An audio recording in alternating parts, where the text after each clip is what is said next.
Hey everyone, Nathan Nerdrchy here from Nerdrchy for Nerds by Nerds. Today we're going to be talking about Fast and Dirty Monsters, custom creations.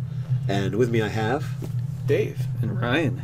And before we get into the Fast and Dirty Monster, I wanted to mention the newsletter down in the description below. You can check it out, get interesting things from Nerdrchy, kind of what's going on with us, and some free stuff. And possibly your very own chest burster. And a chance to game box. And speaking about chest bursters, we're going to Fast and Dirty Monster, the Xenomorphs. The Xenomorphs, also known as aliens from the Aliens. So like they got like there's basically like two stages of life and like three. There's the egg, but the egg's just some hit points and then it's destroyed. Like, you know, give it like 5 hit with points. A plop. Yeah, yeah. Yeah, well, yeah, the eggs where the face huggers reside. Yeah. Or or if you open them improperly, hey, you're gonna end up with a face hugger hugging your face. I thought you were going with you Oprah them improperly. Like, you get a face hugger and you get a face hugger and you get a face hugger. Yeah, oh, I wasn't supposed to give those out. Oh, no. Yeah. Look under your chair. Everyone gets a face hugger. Yeah. So really, the Xenomorphs are frightening in the sense that they have no higher purpose other than surviving And being an alpha predator. and propagating themselves. And they do this through their face huggers, which basically implant an egg into you, and then they're going to rip their way out at some later point, and you're going to die. Mm-hmm. It's going to be pretty gruesome. It's not going to be a good day for you. It's not, and it's probably not going to sing and dance for you at all. No, that would be that's a Spaceballs. misnomer. That'd be the Spaceballs propaganda that was spread. Yeah. Oh no, not again. Yeah. So, I think the face hugger is really easy. Like, you basically slap that appearance on top of a crawling claw, and then give it the ability from a red slad, which is the inject the egg. So if it hits you, basically, they make their con save. If they fail, 24 hours later, they get a friend. Do we want to throw down the page numbers for the crawling claw and the and the red slot? You got the crawling claw on page 14, and the red slad is on page 276. That only thing is like of your trusty monster manual. Yeah, they're different CRs, so the DC would drop marginally. I believe it would drop by a point from a DC 14 to a DC 13, which makes sense, because the face hugger is a smaller, less powerful creature than a slad. Wait, you're saying from a DC 13 or from a DC 14 to a 13? Yes. It's enormously high for what it does. Like, it has that one eject ability. Otherwise, it's a 2 hit point thing. Yeah. That's what it does. Yeah. So it should be like, oh, you're saying the DC. Yeah, the DC. DC. Okay. Yeah, I thought you were saying the CR. I was like, whoa, buddy. No. Yeah. It's the CR. It's just the DC. Okay. The DC will come down by 1, and it's a con save. So if you don't have a decent con, or you don't have that ability, it could be like a 50-50, whether you live or die. So, and face huggers just take people out left and right. Yeah. In the movies anyway. They have like that one kamikaze attack, basically. Yeah. Well, it's their one purpose in life. That's true. And then from there we're thinking like the next stage. Wait, do you really want to give that like one failed save and they're dead? What if you did like give them like the 3-shot? Like, it's not dead. Yeah, you got 24 hours to figure out. You're something. just gonna have an unexpected bundle of joy coming your way. That's true. All right. Belly of love. Yeah. So, maybe if you're like a druid that's very into nurturing life forms, no matter what they are, you're like, I'm just going to let it come through me. I'm just going to birth it. Just cleric be by. Yeah. Resurrect my body. Yeah, look, man, sometimes it just happens and you just got to go with it and you're going to die. So, I mean, augment them to your own taste, but that's what we would be going with. Hardcore. Another thought of it is like maybe you do like the 3 death save mechanic with this.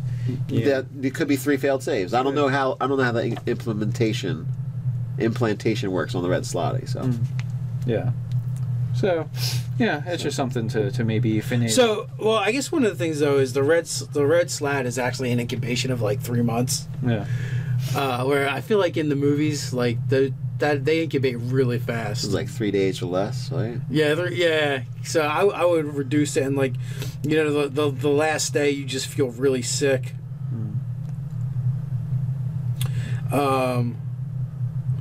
Okay, And it looks like if you're able to cure disease, you can get rid of it.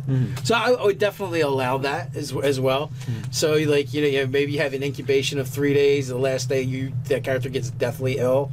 So like there is like a little window where you could possibly save them. But most people are really meant to just die and have an alien burst out of them. The red shirts, of course. The red shirts have to. So it might be if you showcase this in some kind of encounter to have some kind of NPCs to. The untimely demise of the NPCs, Yeah, so they can see, the repercussions of what happens if it. A little foreshadowing. And for the adults, Xenomorph, I was thinking like immediately giant scorpion. They're pretty tough. They got 50-something hit points on average. They've got multi-attack, 2 attacks with their claws, and they have a sting. And I was thinking that I guess they could do a bite or a tail attack. Because they've got that long, nasty tail, and then the sting does D10. So I was like, well, so that D10 bite, mouth to mouth, face, or they have that spear-like tail that they could whip around. So I'd say you could combo. Well, two claws and a bite, or two claws and a tail. It's not how claws work in 5th edition for the most part anyway. It's just claws. Yeah, like all the claws is all the claw attacks that are happening. Oh, right? well, they get 2 of them. Yeah. So.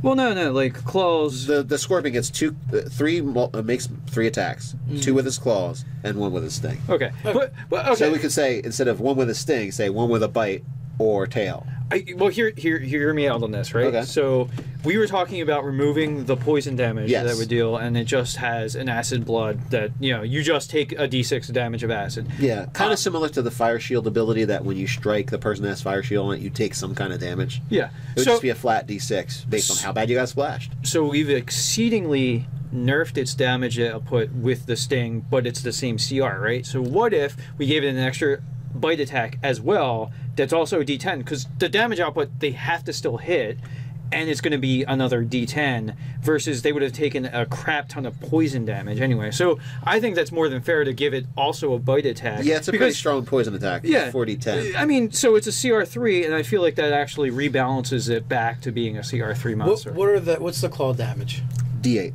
So what if you up the claw damage to 2d6 and call it claws, meaning they're attacking with both claws At the same time. At the same time, and and then again it's just still 3 attacks, but one's a bite and one's the 1 tail, 1 bite, and 1 claws. Yes. Yeah. Could be fair enough as well. So we've upped their damage output a little bit to sort of counterbalance. And maybe give them make their bite a D10, because they have some pretty hellacious mauls. Yeah, I'd be all right with that. And it's like a double bite anyway. You got the bite, right? And then you have that other insult mouth. to injury of the little mouth. That's going to punch through your skull. Yeah. Well, that little mouth is no joke. That thing punches right through skulls. Yeah, it moves pretty fast. Skull punching. It's got that whole counter lever of that giant head. Yeah, it's like spring loaded. Yeah, there's some kind of mechanics in there. Yeah. Another thing about it has blind sight 60 feet. It's basically its only special ability for senses. I know we were talking about whether or not giving it sight or sound or like smell, like heightened senses or whatever. But I mean, I'm cool with just keeping it blind sight. I think you hide in a closet, it can find you. You're in the ducts, or it's in the ducts and you're below it, it can find you. Yeah, absolutely. Does the giant scorpion have a climb speed? No, it doesn't. So Those scorpions definitely climb well. Yeah.